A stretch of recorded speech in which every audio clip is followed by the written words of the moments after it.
在那一刻，他有很多选择，但还好，他拿起的是这台 Ultra。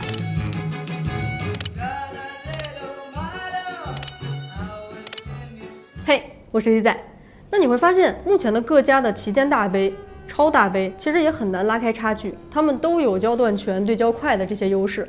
所以可能也是因为竞争太激烈了，厂商之间为了拉出差异化，又都选择在影像上再叠一个 buff。你看，小米主打徕卡影调，全方位；那 vivo 呢是深耕蔡司光学，苹果一直以来就是计算摄影的代表。而华为的红枫原色刚一出街，就把拍颜色更还原、更真实，做得非常领先。而 OPPO 呢，一直以来它就是在人像上面一骑绝尘，不止一部。而这一次，那据说他们让拍人变得更容易一点了，发布了一个全新的叫做凝光影像系统，然后随着这个 Find X8 Ultra 一起登场。那首先呢，不得不承认，一开始我就以为是一次算法的调优，但到手之后发现这个机器其实在这里竟然多了一颗摄像头，一台 Ultra 5颗摄像头啊！你是堆料呀，还是堆料呀，还是要干啥呀？于是就用你前面看到的这一幕，一个小剧场，灯光昏暗，然后演员疯狂走位。我当时带了3台机器，分别是小米15 Ultra、华为的 Mate 70 Pro 加，还有就是这台刚刚发布的 Find X8 Ultra。我当时给朋友按了一组现场的照片，然后全部都是原图直出。那你看一下，你会怎么选？结果他看了一眼就 pass 了华为，真的抱歉，理由说是脸太大。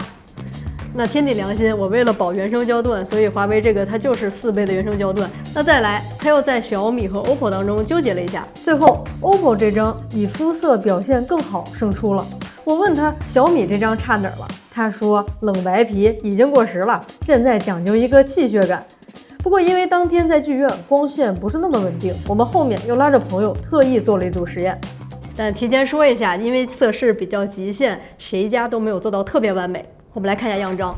那首先呢，你能看到 X8 Ultra 和华为的 Mate 70 Pro 加都在努力的去改善画面的观感。小米这张明显添色，咱就不细说了。那细看这2张 ，X8 Ultra 的画面呢会整体控制的更克制一些，然后整体没有那么红，人也没有被完全的背景光吞掉，能明显看到背景的红光和人物是分离开的。所以这一轮我基本上可以确定了 Find X8 Ultra 的这一次的这个绝招，就是在特别复杂的光线下，它也能够自动的去区分人脸和背景的色温曝光，就你不用额外做什么，抬手就有。而且你能明显看到它跟华为的这个红枫原色摄像头其实是有一定区别的，就可以说它们对色彩还原都有帮助。但是 OPPO 它会更分得细一点，它会重点把肤色处理得更自然。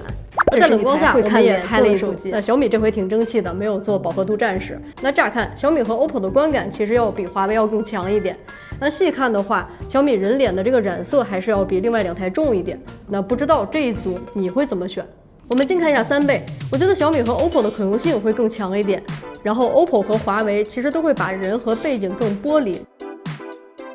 然后 OPPO 的面色在冷光下，你看也是有血色的。然后发丝也没有糊在一起，这是一台会看脸色的手机，所以初步拍下来，我发现确实 OPPO 在复杂光线下拍人真的不太一样。那比方说这张，那当时的右侧是有一束暖光的，同时还混着一点蓝光。你看这个男生的衣服会很明显，但他俩的脸上明显没有泛红，尤其女生的粉底明显可能还是比男生更浅一个色号吧。再看这张。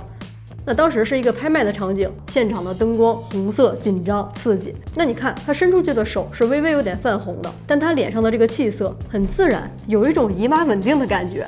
这就是气血感吧。那这张3个人瞬间抓拍，你能感觉到吗？就是当时大家都在说词儿呢，然后一瞬间台上还开始喷那种白烟。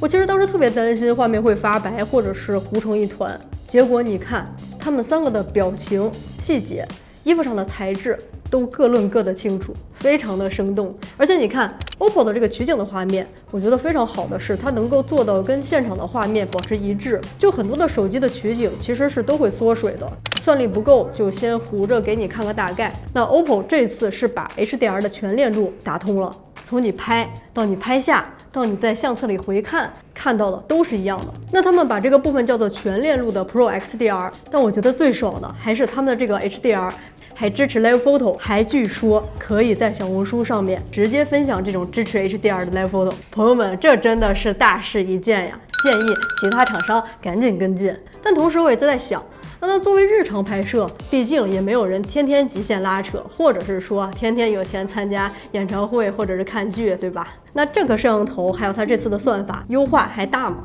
我们拉来了 Find X7 Ultra， 也就是它的前代来作为对比。那在大部分情况下，你来看一下，你觉得新机和之前的机器如何呢？那我个人的感觉就是在大部分场景下其实差不太多，而一旦到这种有颜色的或者有多种颜色的，它们俩就有一定的区别了。也就是说，它这次的算法调教其实也不太一样。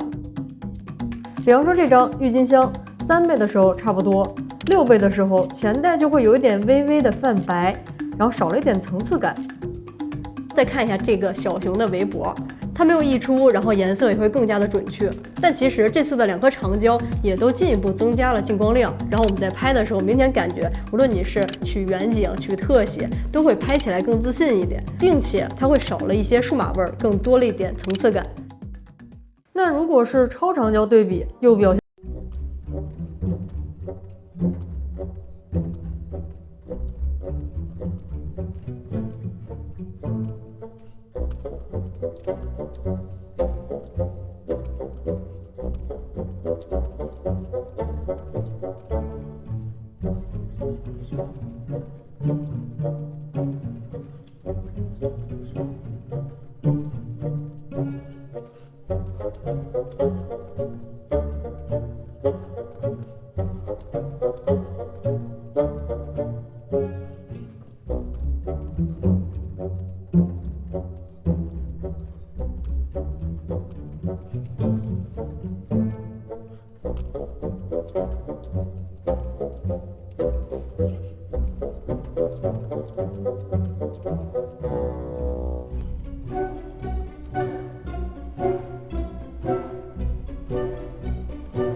但倍率受限，所以基本上能看到 X8 Ultra 它其实在大面积的情况下，它发挥很稳定，然后尤其会在颜色上面会表现得更好。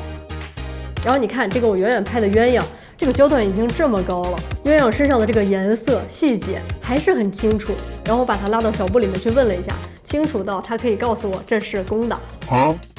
但其实更大的好处，我觉得还是拍人，那就是这种大光圈、前景深，它会在拍人的时候虚化变得更加的自然，然后又不是那种一刀切的很假的。尤其你来看一下这个飞散的发丝，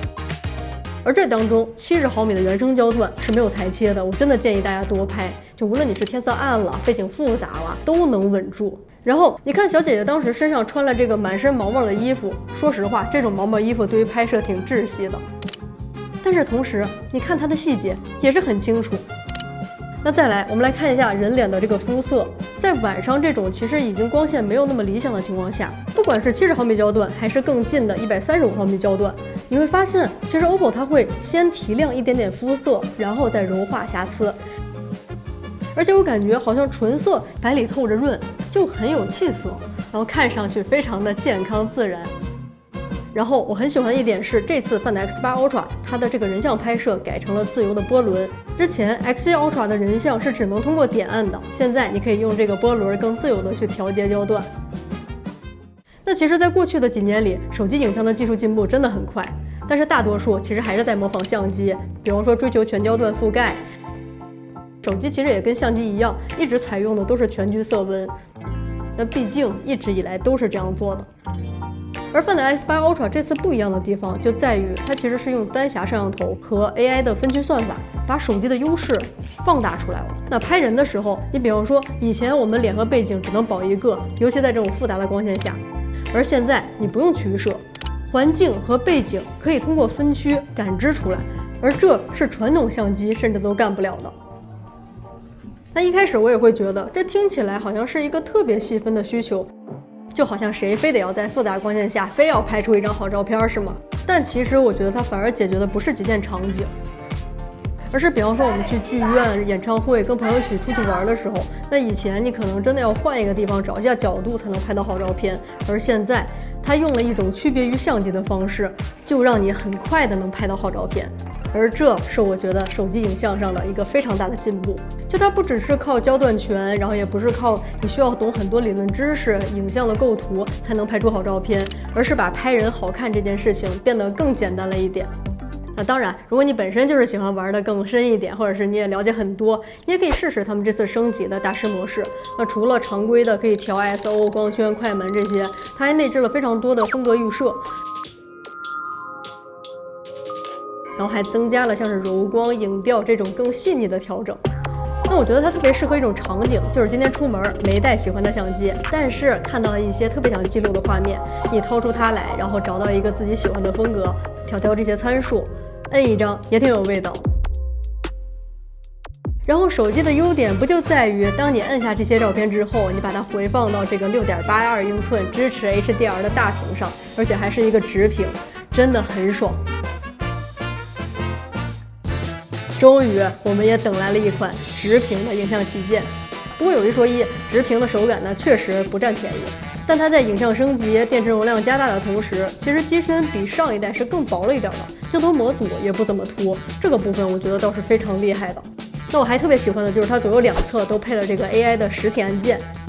一边是一键闪记，比方说你想出去玩的地方记下来，下次直接很快就能找到。那这边你在拍摄的时候可以问，这是什么花？在拍完的时候也可以问。而不就是这些小的细节，也正体现了手机真正的优势。它可以不只是模仿相机，而是可以用另外一种方式去讲不一样的故事。OK， 那么以上就是视频的全部内容，我是 Z 仔。那如果你觉得这个视频对你了解 Find X8 Ultra 它的分区色温、它的单匣摄像头有帮助的话，记得关注我。我们好，下个视频再见，拜拜喽。